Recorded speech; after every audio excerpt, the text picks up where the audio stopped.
São exatamente 19 horas. Sejam todos bem-vindos. Como fazemos todos os domingos, o nosso Evangelho no Lar. E nesse momento, vamos iniciar fazendo a nossa oração inicial, a nossa prece. São exatamente 19 horas. Uma boa noite para você que está chegando agora.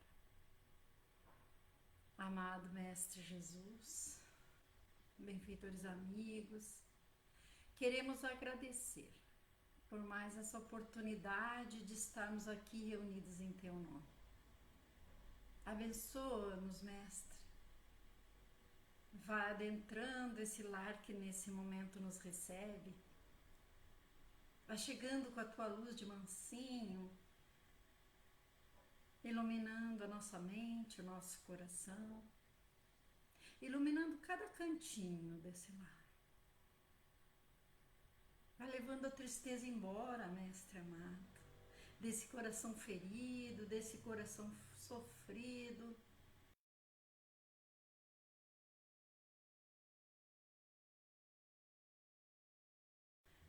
Nós te rogamos, Mestre amado, que abençoe, ampare e console cada irmão que nesse momento sofre, seja pelas dores do corpo ou da alma.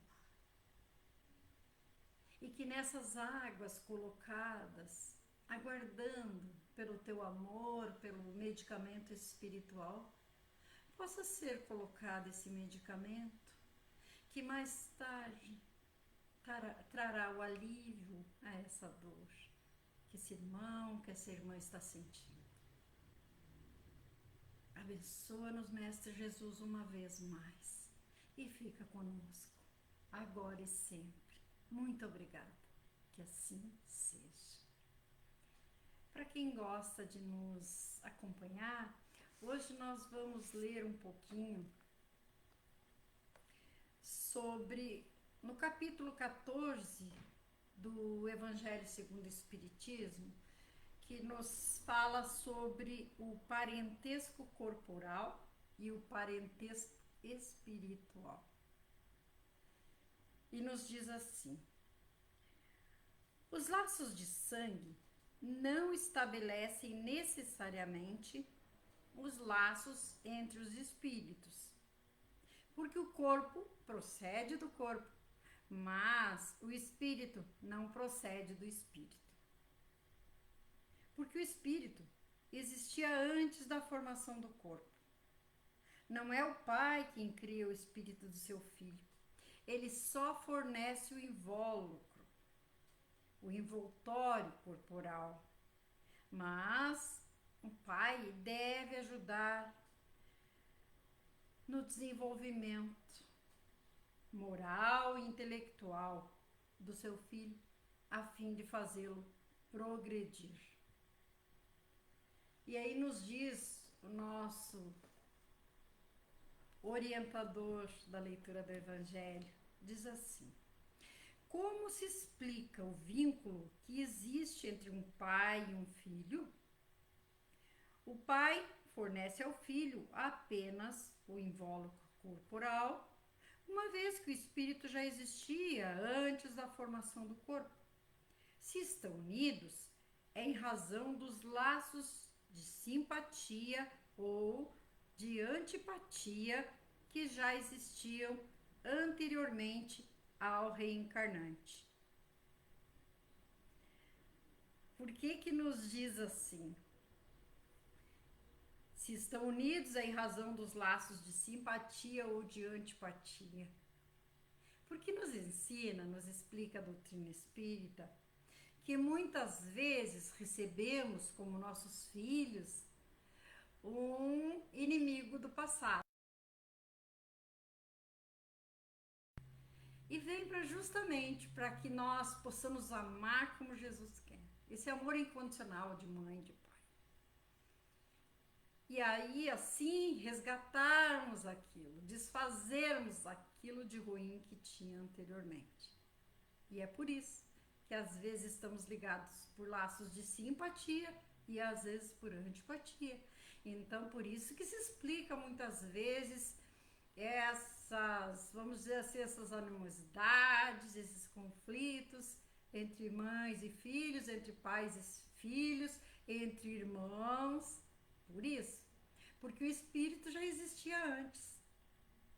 E esse espírito pode ter sido nosso amigo ou nosso inimigo. E aí está a misericórdia divina, nos dando a oportunidade de amar aquele a quem nos prejudicou ou nós o prejudicamos. Então é bem importante e é para a nossa evolução, para que saibamos amar realmente. E qual é o dever do pai com relação ao seu filho? Auxiliar o seu desenvolvimento físico, intelectual e moral, a fim de fazê-lo progredir, além de orientá-lo na prática do bem. Filhos são espíritos a quem estamos ligados e que precisam do apoio dos pais para progredir. Então, de qualquer forma, temos a nossa responsabilidade. Os espíritos que encarnam numa mesma família, sobretudo como parentes próximos, muito frequentemente são espíritos simpáticos, unidos por relações anteriores que se traduzem em sua afeição durante a vida terrestre. Mas pode também acontecer que esses espíritos sejam completamente estranhos uns aos outros, divididos por antipatias igualmente anteriores, aquilo que falávamos antes, que também se traduzem em seu antagonismo na Terra, servindo-lhes de provação. Os verdadeiros laços de família não são, pois, os de consanguinidade, mas os de simpatia e comunhão de pensamentos que unem os espíritos antes, durante e depois da sua encarnação. Do que se segue que dois seres nascidos de pais diferentes podem ser mais irmãos pelo espírito do que se fossem por sangue, pelo sangue. Podem atrair-se, procurar-se, comprazer-se juntos, enquanto dois irmãos consanguíneos podem repelir-se, assim como se vê todos os dias. Problema moral que só o Espiritismo poderia resolver pela pluralidade de existências. E aí está então a explicação, que muitas vezes temos afinidade com aquela pessoa, às vezes conhecemos pouco tempo e já temos uma afinidade tão grande, a impressão que já conhecíamos antes aquela pessoa. E na verdade, realmente poderíamos ter conhecido mesmo, já pode ter sido nosso irmão, nosso parente, nosso querido numa outra encarnação. E aí nos encontramos, porque nos atraímos. E como se formam as famílias do passado, como filhos? Pela união de espíritos ligados por anteriores relações de simpatia, que se expressam por uma afeição recíproca na vida terrena, ou pelo reencontro de espíritos afastados entre si por antipatias anteriores ou cumplicidade no mal, traduzidas por incompatibilidade entre os mesmos. Ou seja, aí vem nessa encarnação e são incompatíveis. Aí precisamos ajeitar essa coisa, né? Essa relação. Precisamos fazer com que o amor vença, por mais difícil que seja. Não são os da consanguinidade os verdadeiros laços de família, e sim os da simpatia e da comunhão de ideias. Podemos ter, então, inimigos do passado como filhos? Sim. Daí, uma das finalidades da família terrena, proporcionar pelos laços consanguíneos reajustes de relacionamento entre espíritos inimigos, atendendo aos reclames da lei de Deus, que é a lei de fraternidade. Dois seres nascidos de pais diferentes, podem ser mais irmãos pelo espírito do que se o fossem pelo sangue. Aí a explicação, que muitas vezes vemos tantas famílias com dificuldades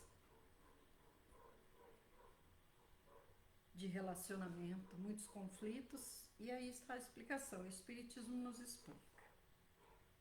Há, portanto, dois tipos de família: as famílias pelos laços espirituais e as famílias pelos laços corporais.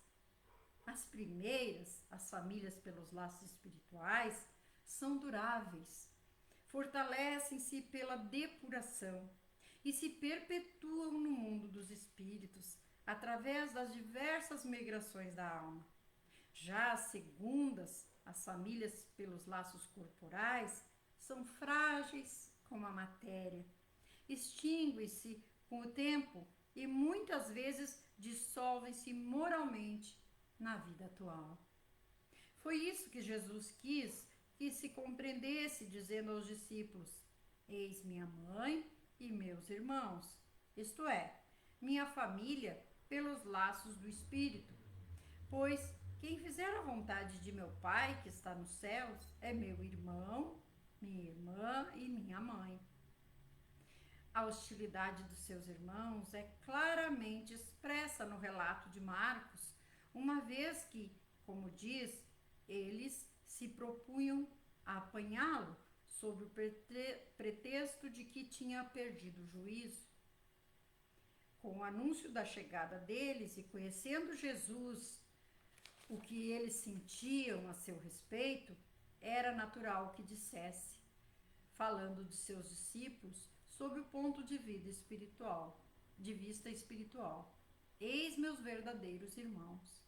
Sua mãe estava com eles e Jesus generaliza o ensinamento, o que não implica de forma alguma que pretendesse que sua mãe pelo corpo nada tivesse com ele pelo espírito e que fosse indiferente com ela, porque sua conduta em outras circunstâncias provou suficientemente o contrário. Ou seja, Jesus aproveitou a oportunidade para passar um ensinamento importante, o que nos dá o exemplo de que os irmãos dele não eram por laços espirituais, eram só laços corporais.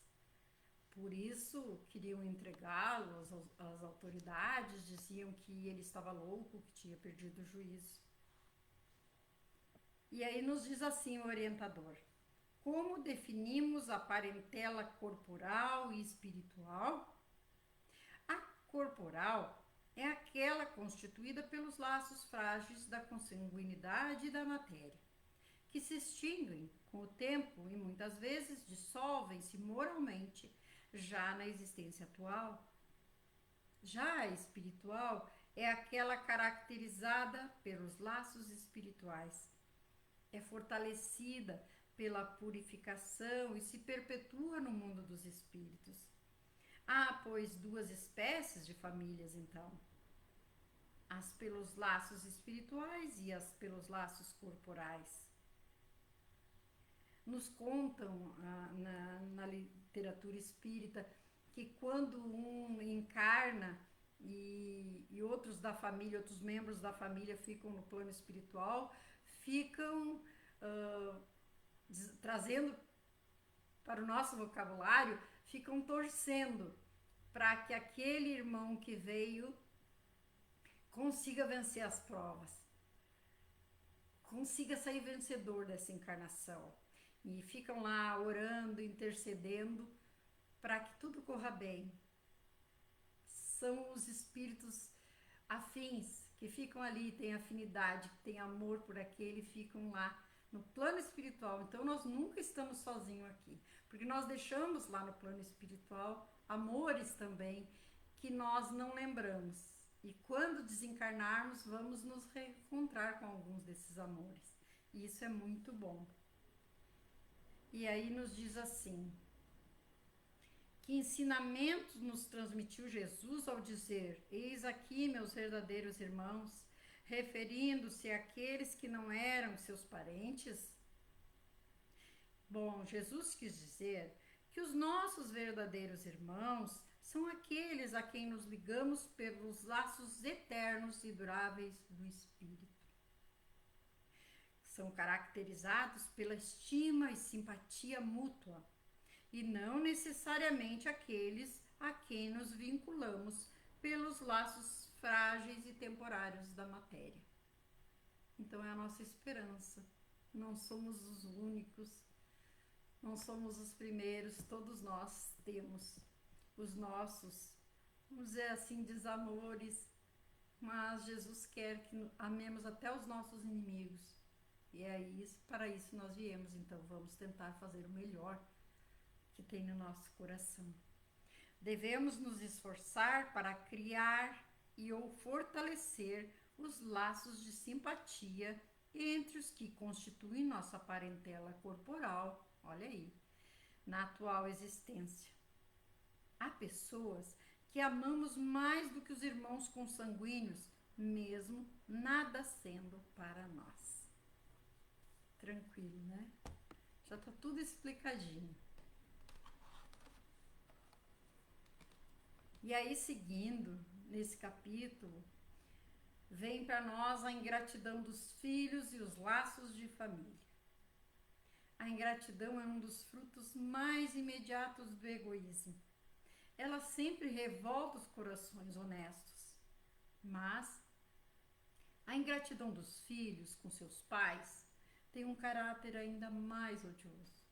É especialmente sob esse ponto de vista que vamos encará-la, para analisar as suas causas e os seus efeitos. Nisto, como em outros pontos, o Espiritismo vem lançar luz sobre um dos problemas do coração humano.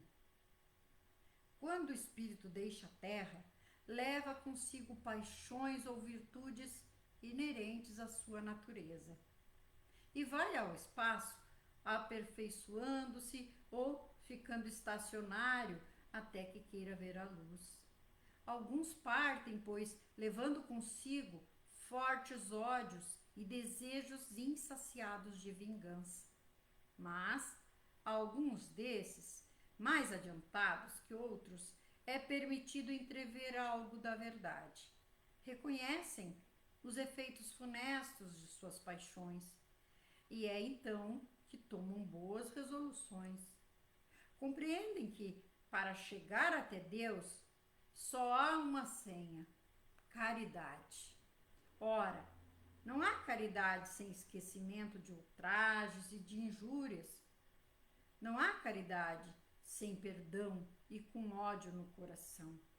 Então, através de um esforço inaudito, olham aqueles que detestaram na terra, mas com essa visão, a sua animosidade desperta. Revoltam-se ainda mais com a ideia de perdoar que com a de abdicar-se de si mesmos. Sobretudo, revoltam-se com a ideia de amar aqueles que talvez tenham destruído sua fortuna, sua honra, sua família. Entretanto, o coração desses desafortunados está abalado. Eles hesitam, vacilam, agitados por sentimentos contrários. Se a boa resolução vence, pedem a Deus, imploram aos bons espíritos para darem-lhes a força no momento mais decisivo da provação.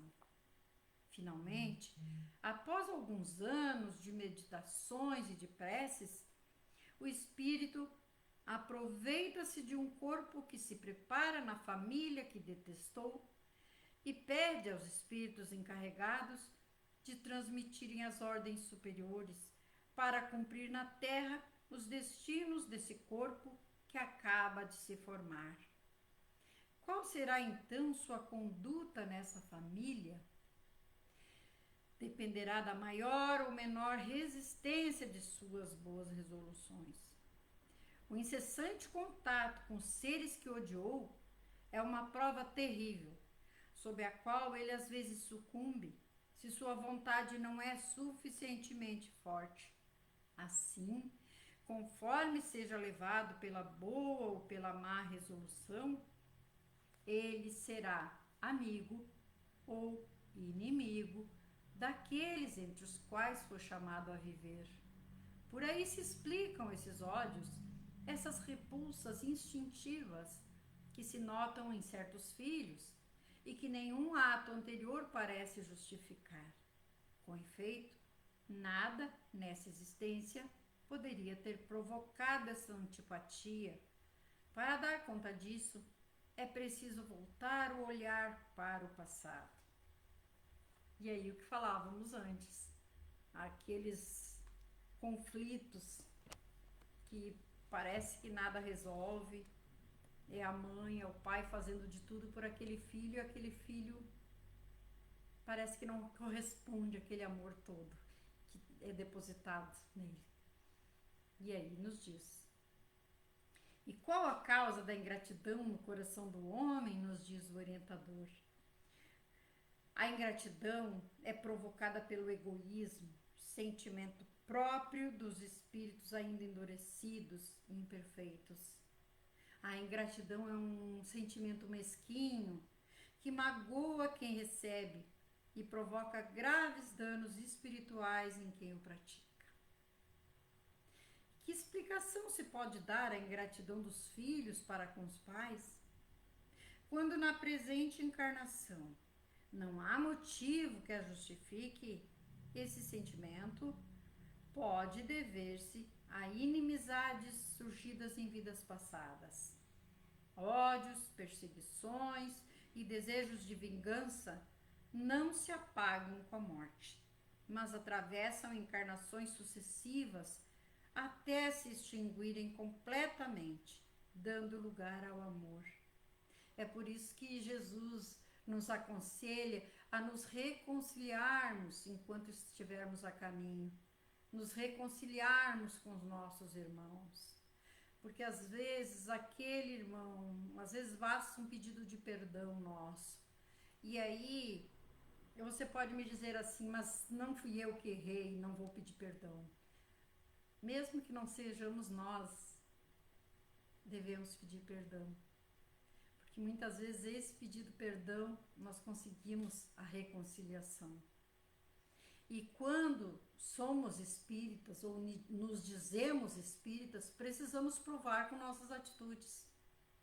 Não nos acharmos vítimas, não nos considerarmos injustiçados, mas ir em busca da reconciliação, ir em busca, porque senão pode acontecer isso que nos diz agora no Evangelho.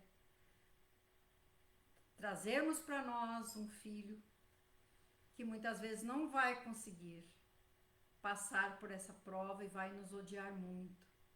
E muitas vezes não temos explicação nessa vida porque está em uma encarnação anterior. E aqui diz assim: a todo espírito é dada a oportunidade de encarnar como familiar daqueles a quem já odiou ou por quem foi odiado? Certamente que sim. Porém, somente os espíritos com algum progresso é que desejam enfrentar essa provação, por entender que para chegar a Deus é necessário praticar a caridade, perdoando e esquecendo as injúrias e os ultrajes recebidos. Não é fácil, não, nadinha. Mas nós precisamos sim fazer isso. Precisamos. Aos espíritos mais adiantados é dado, entrevejam uma partícula da verdade. Apreciam então as funestas consequências de suas paixões e tomam o propósito de repará-las. Uma vez que o espírito tomou a resolução de encarnar entre inimigos de vidas anteriores, torna-se-lhe fácil cumpri-la? Nem sempre é fácil a tarefa. É penoso ao espírito observar aqueles que já lhe foram causa de padecimentos e ruína. Muitos desistem da prova, outros nos quais predomina a boa resolução, rogam a Deus e aos bons espíritos auxílio para enfrentá-la e vencê-la. E aqui nos diz: muitos desistem da prova, né? Muitos desistem da prova, sabem como, meus irmãos? Muitas vezes acontece o aborto. Eles não aguentam, não querem, desistem de viver naquela família, desistem de ser filho daquela mãe, porque havia um ódio muito grande anterior. Um ou outro foi muito prejudicado. E muitas vezes aquele que ia reencarnar foi o mais prejudicado e ele desiste, ele não aguenta, porque ele sabe que tem uma prova muito difícil para nessa encarnação, né? Para ele cumprir nessa encarnação. E como se dá a encarnação do espírito nessas famílias? Após anos de meditação e prece, o espírito obtém permissão para cumprir sua prova. Aproveita-se então de um corpo em preparo na família aquele a quem detestou e nele encarna.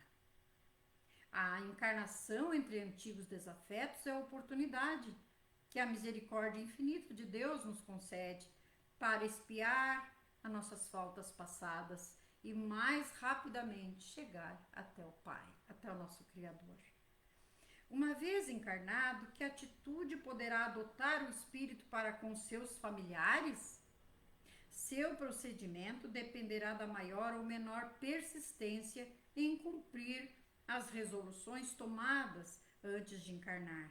Portanto, conforme prevaleçam ou não os bons propósitos, ele será amigo ou permanecerá inimigo daqueles entre os quais foi chamado a viver. Olha a importância aí.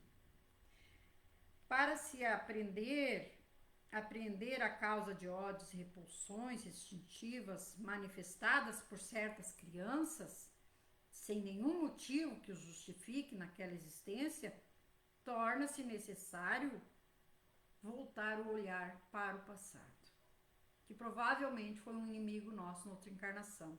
Então, desde bebê, desde criancinha, eles já têm repulsa. Muitos, né? Não todos. Como devemos agir diante da ingratidão dos filhos? Reconhecendo que não foi o acaso que nos tornou seus pais, e nem os fez assim. Buscando todos os meios para superar essas dissensões na presente encarnação, através da educação, da orientação para o bem, do bom exemplo e, sobretudo, do amor. Não escorraceis, pois, a criancinha que repele sua mãe, nem a que vos paga com ingratidão. Mães, abraçai o filho que vos dá desgosto e dizei, convosco mesmas, um de nós dois é o culpado. Ensinai aos vossos filhos que eles estão na terra para se aperfeiçoar, para amar e bem dizer a Deus. Então vamos nos reconciliar com os nossos adversários, sejam eles quem forem. Vamos tentar fazer o máximo para que não venhamos, numa próxima vez, termos um filho que foi nosso inimigo. Está bem? Estamos encerrando mais esse Evangelho no Lar. Passou rapidinho. Lembrando que temos atendimento fraterno pelo Messenger. Tudo que for falado ficará entre nós e o plano espiritual. E mais uma vez, vamos elevar o nosso pensamento ao nosso Mestre, nosso Deus Pai Todo-Poderoso, e a nossa Mãe Santíssima, rogando por todas as mães que choram por seus filhos, por aquelas mãezinhas que os filhos partiram para o plano espiritual, por aquelas mães, te rogamos, Mãe Santíssima, aquelas mães que os filhos estão nos vícios. Ó, Mãe Santíssima, cubra todos com teu amor, com teu manto sagrado, confortando a cada um são feridos. Ó, Mãe,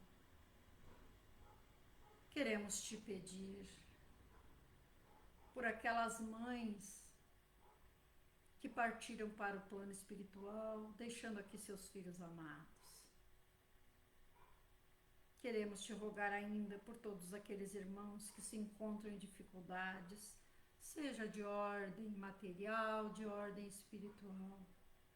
Por aqueles irmãos que perambulam pelas ruas sem ter um lar para voltar, que possam encontrar, Mãe amada, uma mão estendida, uma mão amiga estendida em sua direção.